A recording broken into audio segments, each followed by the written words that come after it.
두 번째 질문은 남들은 모르고 나만 아는 것은 무엇인가? 라는 질문입니다. 남들은 모르면서 나만 아는 것을 투자를 해야지 성공적인 투자를 할 수가 있죠. 다른 사람들이 다 알아버리면은 그 사실은 이미 다 가격에 반영이 돼버려서 투자 기회가 더 이상 사라져버린다는, 더 이상 있지 않다는 그런 말이죠. 그래서 어떤 투자 아이디어 같은 것을 뉴스라든지 이런 데서 얻는 것은 의미가 없다고 얘기를 하고 있습니다. 미디어에서 한 번 이상 읽었거나 들었던 소식이라면 이미 소용이 없는 거라는 거죠. 학교에서 가르치는 것들 역시 비슷합니다.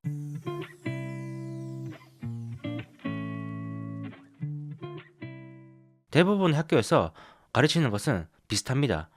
같은 커리큘럼으로 학생들을 가르치죠. 같은 것을 가르치기 때문에 우세점이 없습니다. 그 학생들이 배우는 정보는 이미 시장 가격에 완전히 반영이 되어서 할인이 되어버리죠. 자, 그러면은 그런 전문가들이 배우는 그런 사실들을 이미 시장 가격에 다 반영이 되어버린다면은 그 사람들과 반대로 해야 될까요? 그건 또 아니라고 얘기를 하고 있습니다. 예를 들어서 모든 사람들이 시장이 상승한다는데 동의를 하는 상황이라면은 그런 상황이 시장이 하락할 것을 의미하는 것은 아니라는 거죠. 실제로 시장은 그 사람들의 생각보다 더 많이 상승할 수도 있고 상승도 하락도 하지 않고 옆으로 그냥 횡보를 할 수도 있습니다. 그래서 어쨌든 우리는 이 두 번째 질문을 사용하기 위해서는 다른 사람들이 모르고 있거나 무관심하거나 잘못 해석한 어떤 패턴들을 찾아야 되죠. 그런 패턴을 찾고 거기서 내가 아는 뭔가를 또 만들어내야 될 겁니다. 자, 그런 예가 바로 수익률 곡선이라고 저자는 얘기를 하고 있습니다. 수익률 곡선이라고 하면은 채권의 이자율 곡선이죠. 보통의 수익률 곡선은 이런 식으로 정배열을 하게 됩니다. 1년물, 2년물, 3년물. 1년물이 제일 금리가 낮고 2년물이 그 다음 낮고 3년물, 4년물, 5년물, 10년물, 30년물 이런 식으로 만기가 길수록 금리가 높아지는 우상향하는 이런 곡선을 수익률 곡선이라고 하죠. 그리고 보통의 경우에 이런 수익률 곡선이 정비례하게 됩니다. 만기가 길수록 더 높아지는 거죠. 반대로 역수익률 곡선이 나타날 때도 있습니다. 역수익률 곡선. 단기물 금리가 제일 높고 제일 만기가 긴 채권이 금리가 제일 낮은 상황. 이런 상황은 경기가 좋지 않은 상황입니다. 모든 사람들이 미래에 경기가 좋지 않을 거라고 생각하기 때문에 현재의 돈에 가치를 더 두고 미래의 돈에는 가치를 주지 않는 거죠. 그래서 장기물 금리가 더 낮아지는 겁니다. 이런 상황은 보통 경기 침체라든지 불황 이럴 때 가끔씩 보이는 그런 금리죠. 실제로 이런 모습은 거의 나타나지 않습니다. 이거는 임의로 제가 그린 거고요. 어쨌든 이런 첫 번째 이미지처럼 이런 가파른 수익률 곡선은 금융기관들이 대출을 통해서 이익을 올리기에 좋은 환경입니다. 왜냐하면 은행들은 이 단기로 돈을 빌려와서 장기로 빌려주기 때문이죠. 5년 만기 예금들을 모아서 30년 만기 예금으로 빌려줍니다. 5년 만기 채권의 금리는 낮고 30년 만기 채권은 금리가 길기 때문에 이런 식으로 짧게 빌려와서 길게 빌려주면 예대 마진율이 생기죠. 예대 마진율이 커질수록 은행의 마진폭이 커지기 때문에 이런 수익률 곡선은 은행한테 유리하다는 그런 얘기입니다. 반대로 역수익률 곡선은 은행의 대출 활동을 저해하죠. 그것은 당연하겠죠. 은행은 단기로 빌려서 장기로 빌려주는데 단기 금리가 더 높은데 높은 코스트를 들여서 물건을 떼와서 싸게 팔 수는 없는 거니까 말이죠. 그래서 이런 역수익률 곡선 상황에서는 은행들이 대출을 잘 하지 않으려고 합니다. 그래서 침체가 되는 거죠. 흔히 알고 있는 사실이 지금까지 말한 사실입니다. 정배열 수익률 곡선은 경기의 호황을 얘기하고 역수익률 곡선은 경기의 후퇴를 얘기합니다. 약세장을 얘기한다는 거죠. 근데 실제로 보면은 역수익률 곡선이 약세장을 만들어낼지 안 만들어낼지는 이와 관련된 뉴스가 시장에 알려졌는지 아닌지에 따라 다릅니다. 예를 들어서 1998년에는 곧 역수익률 곡선이 발생할 것이란 공포가 많았습니다. 시장에. 이때가 롱텀 캐피탈 매니지먼트가 파산할 때 그때쯤이죠. 그래서 그때 시장이 침체에 빠지지 않을까, 시장이 약세장에 들어가지 않을까 사람들이 이 수익률 곡선을 보고 걱정을 했다는 거죠. 근데 실제로는 그해 1998년에 중반에 큰 조정을 거치긴 했지만 약세장은 오진 않았습니다. 1998년 S&P 500 지수는 29% 상승으로 끝났죠. 중요한 것은 사람들이 이 역수익률 곡선에 대해서 걱정을 했다는 겁니다. 걱정을 했기 때문에 그 걱정은 이미 시장 가격에 다 반영이 되어버린 거죠. 그래서 결론적으로는 역수익률 곡선과 경기 침체는 발생하지 않았습니다. 실제로 역수익률 곡선 이후에 침체가 발생한 상황도 있었습니다. 2000년대에는 아무도 이 역수익률 곡선에 대해서 주의를 기울이지 않았습니다. 이때 사람들은 닷컴, 인터넷 이런 것들 신경제를 찬양하면서 역수익률 곡선은 중요하지 않다고 얘기를 했습니다. 1998년의 상황에 대한 기억 때문이었죠. 근데 이때는 모든 사람들이 이 역수익률 곡선을 두려워하지 않았기 때문에 그게 시장 가격에 반영되지 않았고 결국 이후에 3년간의 약세정을 만들어냈죠. 모든 사람이 무엇에 대해서 어떤 거에 대해서 같은 이야기를 한다면은 그것은 쓸모없는 게 되어버립니다. 왜냐하면 그것은 시장 가격에 반영이 되어버리기 때문이죠. 또 2006년에도 역수익률 곡선이 보인 적이 있었습니다. 근데 그때 당시에는 언론에서 이 역수익률 곡선이 문제라는 사실을 많이 지적을 했었죠. 그리고 또 글로벌 채권을 다 비교해서 보면은 수익률 곡선이 여전히 정상 곡선이었습니다. 그래서 경기 침체가 발생하지 않았죠. 자, 여기까지는 다른 사람들이 모르는 것입니다. 역수익률 곡선이 무조건 경기 침체를 만들어내지 않는다는 사실은 다른 사람들이 잘 모르는 사실이죠. 자, 그럼 이걸로 어떻게 돈을 벌 수 있을까요? 자, 여기 이 그래프를 보시면은 이 그래프가 위로 올라갈 때가 수익률 곡선이 정배열됐을 때입니다. 그리고 밑으로 내려갔을 때가 수익률 곡선이 역전됐을 때죠.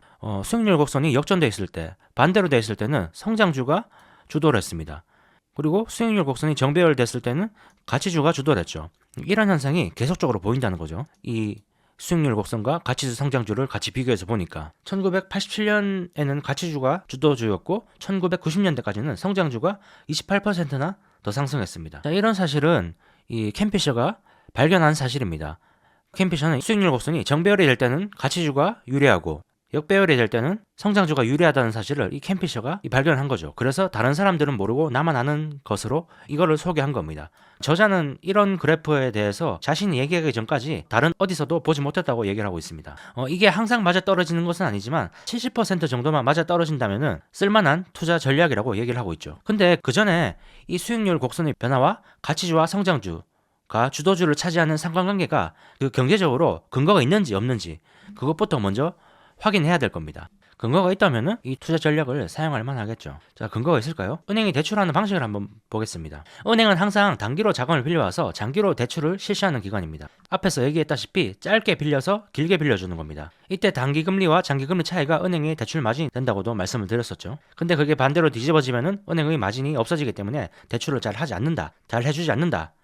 그리고 그 때문에 약세장이 발생됩니다. 자, 그럼 우리가 은행이라고 생각을 한번 해보죠. 신용시장에 문제가 생겨서 대출을 줄여야 하는 상황이라면 누구의 대출을 끊어야 될까요?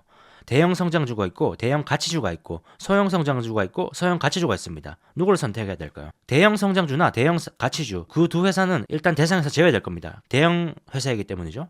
소형 성장주는 성장 가능성이 있습니다.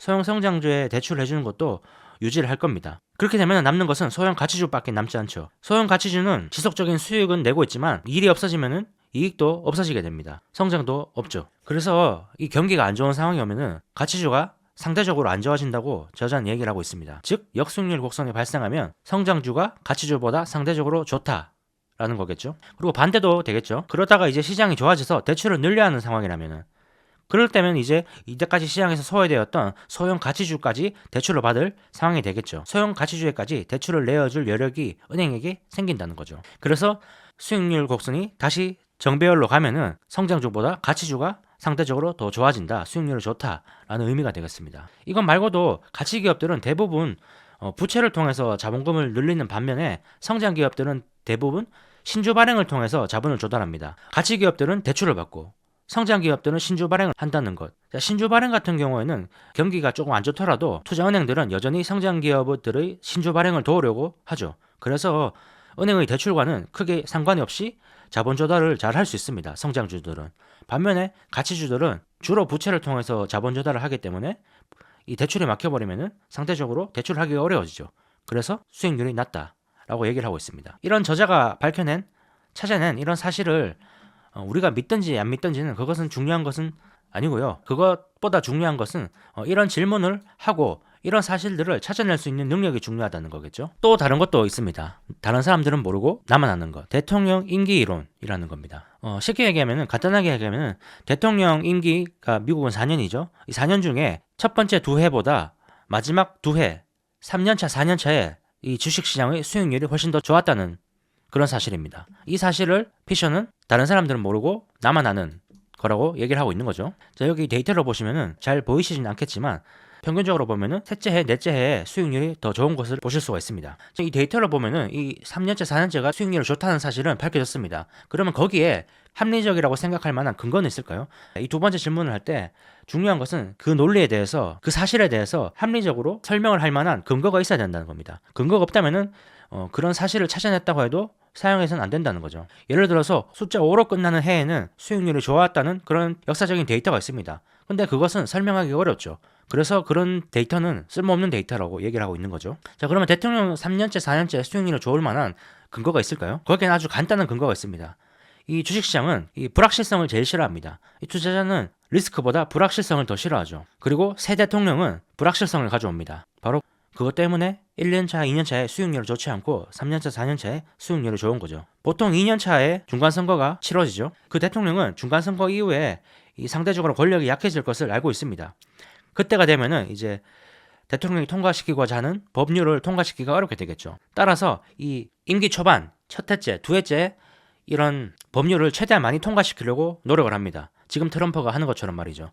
이때 상대적으로 위험한 일을 많이 하려고 하는 거죠. 그런 행동 때문에 대통령 임기 첫 2년간을 약세장으로 만들게 됩니다. 그리고 그럴 때는 각종 법률이라든지 그런 것을 빨리 통과시켜야 되기 때문에 시장을 케어해줄 그런 배려도 없죠. 이런 이유 때문에 첫 두 해째에 약세장이 온다는 거죠. 그리고 임기 3년째, 4년째가 되면은 이제 시장이나 사람들은 대통령에 대해서 어느 정도 잘 알게 됩니다. 그 사람의 아젠다가 뭔지, 이를 성사시킬 역량이 얼마나 되는지 별로 놀랄 일이 없다는 거죠. 게다가 후반에는 또 특별한 튀는 행동을 하려고 하지 않죠. 재산을 노릴 수도 있고 지쳤기 때문일 수도 있죠. 그러면 이제 모든 주식을 투자하는 기준으로 이 대통령 임기만을 사용해야 될까요? 또 그래서는 안 되죠. 이런 것은 참고만 해야 되는 거고 실제로는 미국 주가에는 많은 요인들이 작용을 합니다. 실제로 이 책이 출판된 해를 보면은 2007년이었는데 그때는 대통령 임기 3년 차였고 4년 차인 2008년에는 리만 브라더스가 파산했죠. 3년 차에 시장의 수익률이 약간 플러스로 끝나긴 했지만 4년 차에 폭락을 했죠. 이런 이론만 믿고 투자해서는 안 된다는 그런 게 되겠죠. 또 모든 사람이 이 대통령 임기 이론을 믿고 있는 상황이 된다면은 또 그럴 때도 투자를 하면 안 되죠. 그러면은 사람들은 2년 차에 주식을 다 사려고 하기 때문에 2년 차에 수익률이 좋아지겠죠. 시장 가격에 다 반영이 되어버리는 겁니다. 다른 사람들은 모르고 나만 아는 것. 그 중에 이 캠피셔가 가장 자랑하는 것이 이 PSR이라는 지표입니다. 저자는 PSR을 혁신적인 자본시장 기법이라고 소개를 하는데요. 우리는 흔히 PER, PBR 이런 것들로 많이 주가가 고평가인지 저평가인지를 가늠을 하죠. 근데 이 PSR이라는 것, PSR이라는 건 현재는 우리가 많이 들어봤던 지표입니다. Price Sales Ratio죠. 주당 매출액 비율이죠. 주당 순매출이 25달러이고 주가가 25달러라면 그 주식의 PSR은 1이 됩니다. 이 매출로 회사가 고평가인지 저평가인지를 판단하는 그런 지표라고 보시면 됩니다.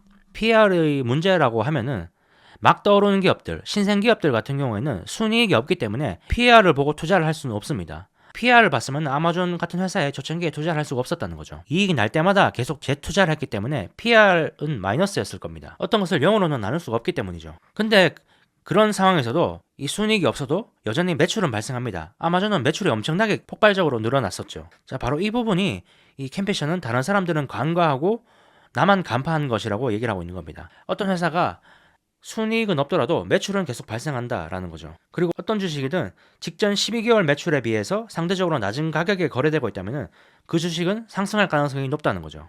자, 그런 상황에서 이 회사가 더 이상 지출을 늘리지 않고 이 순이익을 내기 시작한다면은 그때 갑자기 순이익이 엄청나게 증가하는 상황이 생기겠죠. 이 PSR은 그 전에 그런 주식을 찾아낼 수 있는 그런 지표로 유용하다는 그런 거라고 저자는 얘기를 하고 있는 겁니다. 오늘 책, 이 세 개의 질문으로 주식시장을 이기다. 이 책 이전에 이 저자가 출판했던 책 슈퍼스탁스의 그 PSR에 대해서 아주 자세하게 나와 있습니다. 그 책에서 저자는 저 PSR주를 어떤 회사의 시가총액이 그 회사의 전체 매출 대비 75% 이하인 주식이라고 정의를 했었죠. 그리고 그 PSR주는 시가총액이 연간 매출액의 3배가 넘는 주식이라고 정의를 했습니다. 슈퍼스탁스의 핵심 내용이 바로 그거였죠. 그리고 이 저자는 슈퍼스탁스를 집필하기 전에 이 PSR이라는 지표로 아주 많은 투자 성공을 거두었다고 또 얘기를 하고 있죠. 하지만 현재 PSR은 모두가 다 아는 지표죠. 그래서 이미 가격이 다 반영이 되어버렸고 PSR만 보고 투자를 해서는 안 됩니다. 이제는 더 이상. 중요한 것은 다른 사람들은 모르고 나만 아는 거여야 됩니다. 저자는 이렇게 얘기를 하고 있습니다. 두 번째 질문의 목표는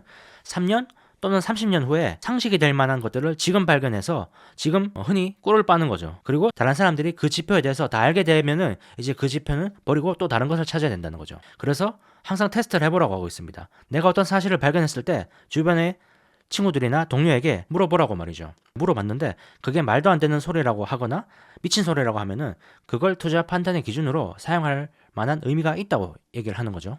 근데 여기서 3년이나 30년 후에 상식이 될 만한 것, 거기에 대해서 이 지표나 이런 것들 말고도 한번 생각해 볼 만한 게 있습니다. 3년이나 30년 후에 어떤 모습이 될지 미래의 모습을 한번 상상해 보는 거죠. 그때 상식이 될 만한 것들을 한번 상상을 해보면은 투자의 아이디어로 한번 사용도 해볼 수 있을 것 같은데요. 예를 들어서 30년 후에는 이 자율주행이 너무 대중화가 돼서 인간이 운전을 하는 게 불법이 될 수도 있습니다. 일론 머스크가 그런 얘기도 했었죠. 언젠가는 인간이 운전하는 게 불법인 시대가 올 거라고 말이죠.